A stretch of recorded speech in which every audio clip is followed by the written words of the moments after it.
Ya. Jadi karena dia berbuat dosa. Jadi orang dosa itu adalah orang yang gak tenang hidupnya gitu. Yang gak membuat jiwanya itu tenang. Nah makanya ditakutkan. Ya, dosa itu timbul pada umat Nabi. Maka kalau kita pengen tenang hidupnya, jauhin dosa-dosa kita. Maksudnya jangan sampai kita berbuat dosa. Jadi yang menyebabkan hati kita terguncang, nggak tenang karena perbuatan dosa. Karena perbuatan dosa. Binatang aja paham sudah, binatang paham, kucing kalau nyolong ikan, ya kalau nyolong ikan kita tuh kucing, dia makan ikan beda nyolong. Ya, ada sesuatu yang jatuh dekat dia, kaget dia. Kaget dia katanya punya ikan yang kabur dia. Takut nggak tenang tuh, kucing aja nggak tenang. Ya, coba kalau tuh ikan kita bagi, kita kasih ikan ke dia, halal tuh ikan buat dia makannya itu kucing. Kita jatuhin sesuatu ke dia, kaget ya dia. Enggak, tenang aja dia makan, kalau dikasih ikan tuh. Kucing aja paham, apalagi kita manusia begitu. Kalau dia mau melakukan sesuatu yang halal, tenang hidupnya. Yang mendatangkan pahala, tapi ketika mendatangkan dosa, tidak tenang. Ya, enggak tenang. Kalau dia berbuat dosa, apa adalah yang melakukan dosa itu, hidupnya enggak tenang. Hatinya terguncang, kata-kata. Ya, sehingga dia enggak tenang. Makanya disebutkan di sini wal ismu kalimatun jami'atun li jami'i af'ali syarri wal qaba'i kabiriha was-saghir. Dalam syarah kitab ini disebutkan dosa itu adalah kalimat yang menyeluruh, yang kalimat yang terkumpul ya, untuk mengumpulkan segala perbuatan-perbuatan buruk.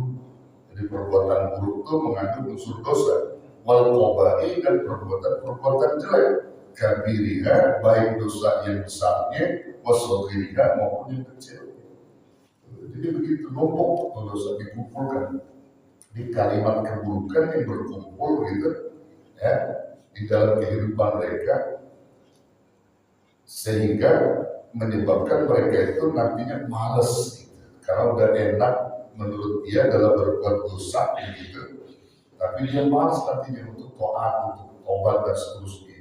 Ya, nggak tenang orang dosa itu nggak tenang.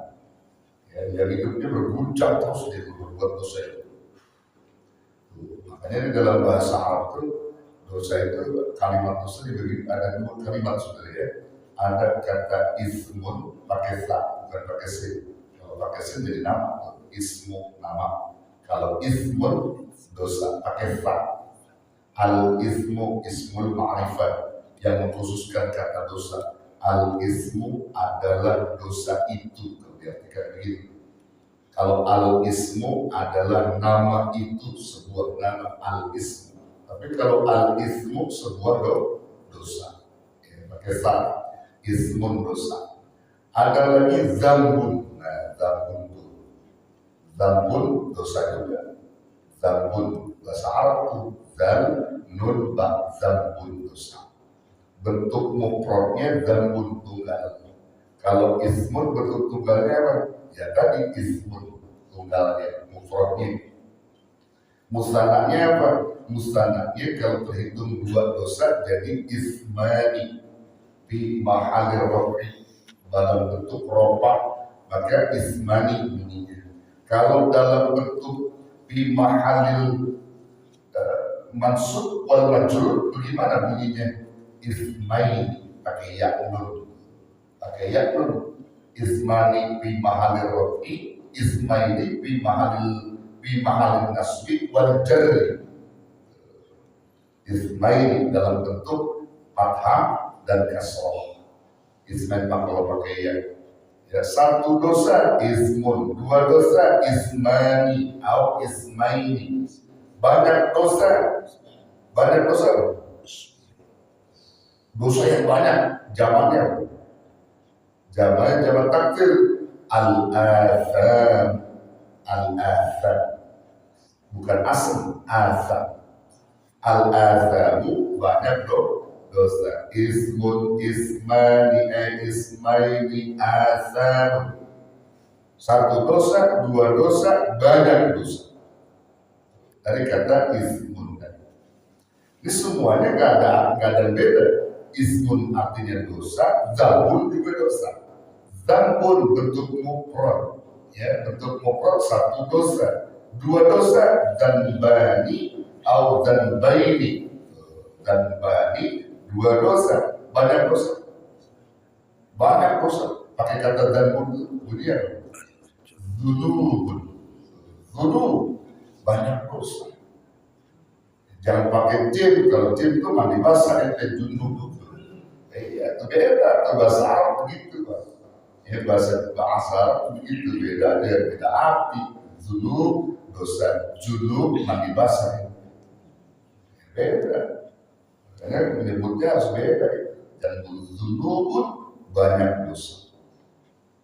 Ya, dari apa yang disebut tadi itu, mufrad, musanna, jama, ya, dua kata tadi itu al-ismun maupun dzambun kedudukannya sama, dosa-dosa itu artinya dosa, nggak ada yang beda. Kalau al-biru kan banyak kata tuh, ada al-biru, ada al-khairu, ada al-thayyibu kan gitu, artinya baik semua, cuma kedudukannya nanti makomnya beda-beda. Al-biru makomnya khusus gitu. Kalau dzambun nggak ada khusus gitu, sama aja, orang dosa ya dosa. Hanya saja nanti pembagiannya ada dzambun shaghir, ada dzambun kabir, ada ismun shaghir, ada ismun kabir, ada dosa besar, ada dosa kecil, ada dosa kecil, ada dosa besar. Nanti begitu. Ya. Nanti menyangkut dosa kecil itu apa? Ya kesalahan kita, al-kadhib, dusta, itu dosa-dosa kecil itu al-kadhib. Kemudian penadzul haram, melihat yang haram. Ya, kemudian apalagi yastabihul haram, mendengar yang haram, ya, akhadal haram, mengambil barang haram, ya, sesuatu yang bukan milik kita, misalnya sendal, itu masuk dosa-dosa kecil. Itu kalau dibiarkan numpuk dosa. Kalau dosa besar, dzambun kabir banyak. Dzambun kabir itu uququl walidain, ya, durhaka apa? Orang tua, mudminul khamr, ya, minuman keras, apalagi itu qatlun nafsi, bunuh diri atau membunuh, itu semua itu dosa. Ya, az-zina, berzina, dosa besar. Kategorinya itu banyak tuh klasifikasi dosa-dosa besar. Jangan sampai kita masuk di dalamnya. Yang sampai itu dosa kecil jangan, dosa besar jangan. Ya, kalau dosa kecil kita beristighfar, hilang. Kalau dosa besar nanti ada hukuman yang harus dilalui, ada batasan-batasan yang dilalui, hukuman yang harus ada kifarat itu. Kalau dosa besar ada kifarat, cara tobatnya nanti. Nah itu semua adalah dosa. Jadi dosa kata Nabi adalah sesuatu yang membuat dirimu tidak tenang, ya, perbuatan-perbuatan buruk yang terkumpul di dalam hidup seseorang, itu namanya dosa. Ya. Kemudian saudara, dosa ini dalam macamnya itu tadi sudah dibilang ya, ada dzambun shaghir, ada dzambun kabir, ada lagi bentuknya, ada disebut oleh para ulama itu dibagi tiga. Ada yang namanya dzambun yughfar, dosa yang diampuni. Ada lagi dzambun la yughfar, dosa yang kagak bisa diampuni. Ya. Ada lagi dzambun yudfaq, dosa yang ditahan atau dosa yang terhalang atau tidak. Ya, artinya terhalang, dosa yang terhalang ampunan dan bunyutso. Kita tadi kan ditinggalkan, dosa yang terhalang oleh ya, dan bunyutso, dosa yang diampuni. Nah, itu menyangkut dosa-dosa kecil. Kalau dia tobat, istighfar, itu hilang. Ya, dosa kecil itu seperti berbohong, istighfar, astagfirullahaladzim, tidak mengulang lagi, hilang. Itu dosa kecil. Disebut dengan dzambun yughfar, dosa yang diampuni. Kalau dia bertobat tadi itu dosa-dosa kecil diampuni. Ya, ada lagi dosa layu far yang gak diampuni oleh Allah. Ini juga masih dalam istilah ulama, saudara ya, perbedaan pendapat ulama. Karena umumnya semua dosa, berapapun dosa, sebesar apapun dosa, kalau dia tobat nasuha bisa diampuni kan gitu. Nah, dalam yukfar ini istilah ulama pertama disebut dosa kesyirikan atau musyrik. Dosa musyrik ini dosa yang tidak bisa diampuni. Kata sebagian ulama yang punya pendapat bahwa semua dosa diampuni kecuali musyrik atau syirik yang membuatkan Allah. Ya, tapi ada ulama menyebutkan kalau dia tobat nasuha tetap walaupun musyrik diampuni. Ya, diampuni. Hanya saja prosesi pertobatannya ini yang luar biasa susahnya. Susah. Orang musyrik dulu tobatnya itu susah sebenarnya. Ya, tapi tetap diampuni. Ya, kita tetap pakai dua pendapat ulama ini. Ya, kalau dia musyrik yang benar-benar kemusyrikannya sampai berat untuk tobat mati, dia sulit untuk tobat, itu yukfa. Tapi kalau dia masih bisa mau bertobat, ya dan dalam yukfa itu bisa menjadi dalam yukfa walaupun dosa besar, ya seperti musyrik tadi. Ini dua pendapat ulama. Zambun yukfa. Ada lagi zambun yusra. Zambun yusra itu dosa yang terhalang, dosa yang ditahan oleh Allah. Jadi Allah belum bisa ngampuni dosa ini. Biarkan dia istighfar siang malam ribuan istighfar, katanya tobat nasuha menurut dia. Ya, jadi kalau dia dosa yang macam ini nggak diampuni, belum masih ditahan sama Allah. Dosa yang macam apa sih yang begitu? Itu yang disebut ulama dzambun bainan nas wa bainal ibad. Dosa manusia antar manusia. Dosa manusia antar manusia ini yang menjadi dzambun yusra. Ente sholat rajin, puasa rajin, zikir rajin, baca Quran rajin, tapi ente masih dipendam sama orang. Ente masih dipen amor yang berlebihan sama orang. Itu yang menyebabkan dosa ente terhalang. Allah kagak mau ngampuni kalau ente belum saling. Arti ente belum saling memaafkan, jadi ampun itu dosa. Sholat ente terhalang.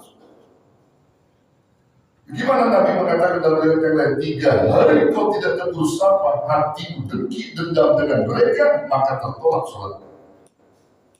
Bagaimana kalau bertahun-tahun? Masya Allah. Itu dikatakan dzambun yusra, dosa yang terhalang ampunannya oleh Allah. Dzambun yusra, yaitu dzambun bainan nas wa bainal ibad, dosa antar manusia. Kalau dosa Allah, tobat nasuha benar-benar diampuni. Ya. Tadi yang dikatakan dzambun yufar itu sebenarnya di dalam kitab ini dikatakan dzambun yufar itu menyangkut perbuatan dzambun bainan nas wa bainallah. Dosa antar manusia kepada Allah. Contohnya apa? Ninggalin sholat, ninggalin puasa, pokoknya perintah-perintah Allah dilawan sama dia. Ya, sudah mau dia tobat diampuni. Jadi dikatakan sebesar apapun dosa dia, kalau dia tobat nasuha diampuni dzambun yufar. Itu kaitannya dosa manusia antara Allah, dosa manusia dengan Tuhan. Dzambun bainan nas wa bainallah. Ya. Nah, dosa yang gak diampuni tadi, dosa musyrik, dosa musyrik. Dikatakan dosa musyrik, tapi tadi saya katakan ikhtilaf ulama, ya, ada dua pendapat ulama. Nah, ini yang jadi masalah saudara, yang kita lagi renung ini adalah dzambun yusra, dosa yang tertahan. Artinya ampunannya, bukan dosa yang tertahan ampunannya. Menyangkut apa tuh? Dosa antara manusia dengan manusia, termasuk di dalamnya hukukul adam, hak-hak adam yang belum tercapai. Kalau belum bisa ditunaikan, masih nanggung dosa. Belum diampuni, biar kata dosanya, biar kata ibadahnya rajin, sholatnya rajin, Allah belum mau ngampuni. Dosa apa tuh? Utang piutang. Ini jadi sepele ya sudah. Utang piutang bisa jadi dosa sudah. Bisa jadi dosa. Kan saya bilang, jangankan ratusan ribu, 25 perak yang diutang masih tersimpan. Dan itu makanya berhenti. Kalau orang utang itu perlu dicatat. Ya, utang bukan gak boleh, boleh. Siapa yang gak boleh? Boleh. Tapi catat. Ada dalilnya. Ya. Dalam Quran jelas, bila kamu berhutang kepada Allah, catat waktu. Waktu jika ada itu waktu. Apabila kamu berhutang, catat hutang. Setelah kamu catat, informasikan pada ahli waris. Istri, anak-anak, keluarga, kamu berhutang. Kadang-kadang laki hutang di bank bini. Jadi dia kasih tahu bininya, jadi di mana dia hutang. Ya, nah, ini masalah. Kalau dia udah mati, atau dia cuma mau orang kalau macam, itu mesti dicatat. Kasih tahu. Karena itu yang menyebabkan terhalang itu tidak. Sholatnya rajin, tapi Allah gak mau ngasih pahala sholat buat dia. Allah seterusnya. Jangan kita orang mati syahid kan bagus tuh, suhada dijamin surga kan? Dijamin surga oleh Allah. Suhada itu semua yang suhada jaminannya surga. Itu prioritas dari Nabi, dari Allah. Tapi kata Nabi, kullu dzambin lisyahidi ghufira lahu illa dain. Setiap orang yang mati syahid, dosanya diampuni sama Allah. Semua dosanya diampuni. Mau dosa kecil, mau dosa besar. Kalau dia syahid, diampuni dosanya. Illa dain, kecuali utang piutang. Maksudnya apa? Allah belum bisa masukin dia ke surga. Belum bisa ngampunin si suhada ini. Kalau si suhada waktu hidupnya masih terlibat utang piutang. Sama ente pada punya utang? Haji Barsa, dia utang atau seksa? Atau seksa? Ingat sudah. Ya, ingat itu. Utang sudah. Utang. Ya, dalam hal maliyah. Itu semua nanti akan menjadi satu hal yang merepotkan kita, sudah. Menjadi hal yang merepotkan kita. Kalau kita utang itu bukan aib, sekali lagi bukan aib. Jadi gak usah malu kalau kita utang. Ya, jadi orang negara dia utang triliunan